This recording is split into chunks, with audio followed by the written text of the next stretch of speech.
सत्संगत जी, प्यार से कहना ध्यान निरंकार जी। गोवा में जहाँ भी इस आंगन में सभी सत्संग का आनंद ले रहे हैं, तो ये शब्द गोवा सुन के दासी को यही लगा कि जैसे इंग्लिश में गो को जाना और हिंदी में आने को आ, तो कैसे ये आत्मा हर समय से ये अनेक योनियों में ये शरीरों को बदल के ये जाना आना ये गोवा लगा हुआ है। तो कैसे अब जब ये मनुष्य योनि मिली है, ये मानव का शरीर मिला है, तो यहाँ पे इस आत्मा के पास वो चांस, वो समय कि जीते जी ही परमात्मा की प्राप्ति की जा सकती है।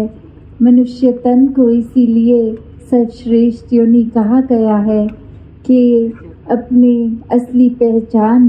जो नो दाई सेल्फ की बात होती है।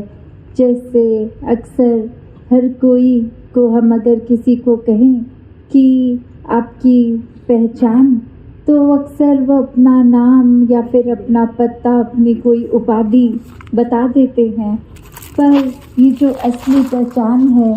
ये शरीर की पहचान नहीं। शरीर तो कुछ साल जी के फिर नष्ट हो जाएगा। ये आत्मा की पहचान, असली पहचान, ये परमात्मा, ये निराकार, कैसे इस आत्मा ने जीते जी अपनी असली पहचान को जीना है, इसको समझना है। हर समय इस परमात्मा निराकार को इसके एहसास में रहकर अपना जीवन बिताना है। तो हर समय की ये एहसास में रहने जीने वाला एक जीवन ही एक भक्तिमय जीवन होता है। इस परमात्मा, इस निराकार के एहसास में जितना समय लगे, वो कोई भी अन्य काम करते करते भी साथ ही ये एहसास किया जा सकता है। तो ऐसा जीवन जीने वाले ही भक्त होते हैं। वो ही अपने फिर दिल में पूरे संसार के लिए ये पीड़ा लेते हैं कि अब जो खुशी, जो आनंद हमें जीते जी इस परमात्मा के दर्शन करके हुए हैं, वो ही हर किसी के जीवन में आनंद आए। तो हर समय संतों ने, चाहे आज सत्संग में भी वही संदेश सुना या युगों युगों से भी यही संदेश सुनते आ रहे हैं कि मनुष्य जीवन को व्यर्थ ना करो, अपनी असली पहचान इस परमात्मा की पहचान द्वारा करो, इस आत्मा का मेल परमात्मा से कर लो, और फिर जीवन जीने का तरीका भी एक असली मनुष्य वाला जीवन बन जाता है। और जीवन समाप्त होने के बाद भी ये आत्मा की भटकन समाप्त, ये मोक्ष, ये मुक्ति की बात, तो कैसे अपने जीवन को जीते जी मुक्त कर लें, ताकि श्वास बंद होने के बाद भी ये मुक्ति हासिल हो। ऐसा जीवन हर किसी के हिस्से आ सकता है। बस मन में जिज्ञासा कि ये परमात्मा ये है, चाहे नाम हम कुछ भी लेते हैं, कोई अपने हिसाब से बता देता है परमात्मा ऊपर है, दाएं बाएं कहीं एक जगह तक सीमित कर देते हैं, पर ये परमात्मा तो हर जगह हर समय से है, आगे भी रहेगा, अब भी है। तो इस परमात्मा को जानकर ही फिर इसकी भक्ति जीते जी करें। तो बात वही कि कैसे ये जो सब हमने सुना भी अभी महाराष्ट्र से होते हुए भी आए, तो हर सत्संग में सब कहते थे एकला जाना एकला माना एक वाह, कि कैसे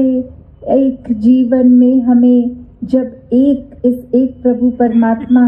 को जान लेंगे, इसको देख लेंगे, फिर ही इसमें विश्वास आएगा, इसके मानकर फिर एक होना संभव होता है। फिर वो एकता सिर्फ सामाजिक रूप या सांसारिक रूप की एकता नहीं कि हम एक जैसे कपड़े पहन लें, एक जैसा खाना खा लें, नहीं, वो एकता तो परमात्मा का मिलन से इस आत्मा की जब हो गई, तो फिर इंसान के रूप में, पूरे संसार के रूप में जितने भी व्यक्ति हैं, सब जैसा भी खान पान रखें, जैसा भी कल्चर रखें, जैसे भी उनके रूपाकार हों, तो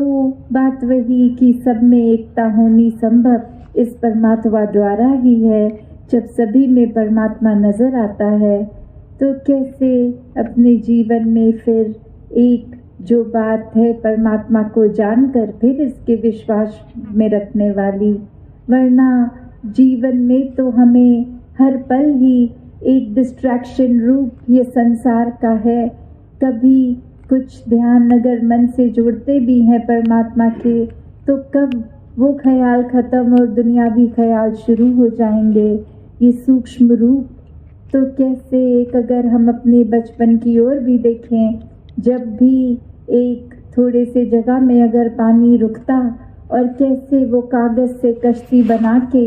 एक उसमें हम छोटा सा हल्का सा खिलौना भी रख देते थे कि ये किश्ती है, उसको असली एक बड़ी किश्ती समान डिपिक्ट करके और छोटे से खिलौनों को इंसान बना के कि देखो ये छोटा सा जो पडल है, ये जो थोड़ा सा कीचड़ का रूप, एक स्टैग्नेटेड एक रुका हुआ पानी, और उसमें भी कैसे ये कश्ती चल रही है, समुद्र रूप उसको बोल दिया। और जैसे जैसे फिर हम अगर उसी को एक हकीकत मान लेते हैं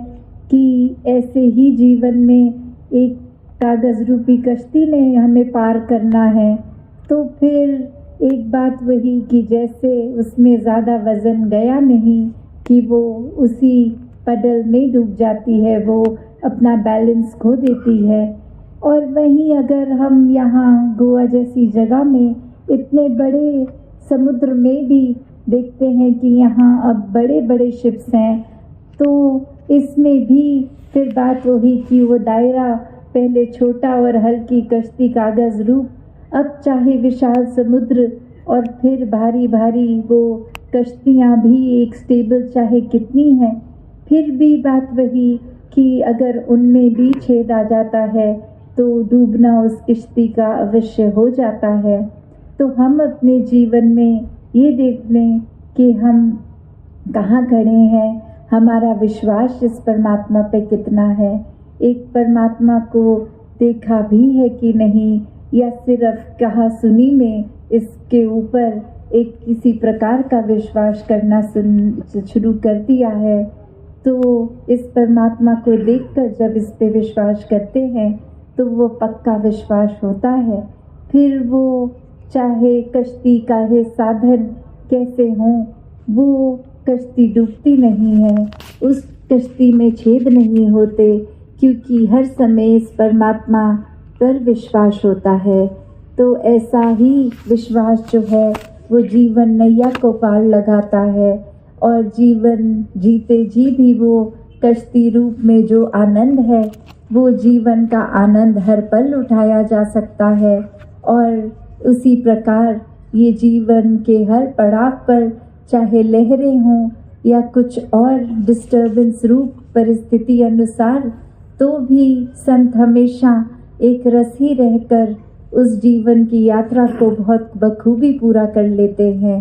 तो ऐसा जीवन, मुबारक जीवन, जो इस परमात्मा से मिलकर अपने आप एक इंसानियत वाला जीवन कहलाता है। ये इंसानियत फिर अंदर ही बस जाती है हर किसी के प्रति। फिर ये प्यार, नम्रता, आदर, सत्कार, विश्वास, एक विशालता, अन्य और रूप में ये करुणा भक्तों के जो मन की होती है, सब तक किसी न किसी ज़रिए से वो सेवा के पहुंच ही जाती है। मन के भाव भी इतने प्यारे, इतने शुद्ध हो जाते हैं हर किसी के प्रति। तो ऐसा करके मन में जब परमात्मा को बिठा के इसका सिमरन रूप होगा,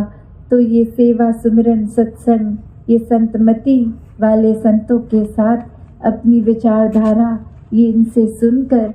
जो भी अच्छे भावों को मन में बिठाया जाए, तो ये सेवा, सिमरन, सत्संग रूप से निराकार का एहसास और गहरा हो जाता है। फिर हर पल ये भक्तिमय जीवन जिया जाता है। तो ऐसा ही भक्तिमय जीवन हर कोई जिए। साथ संगत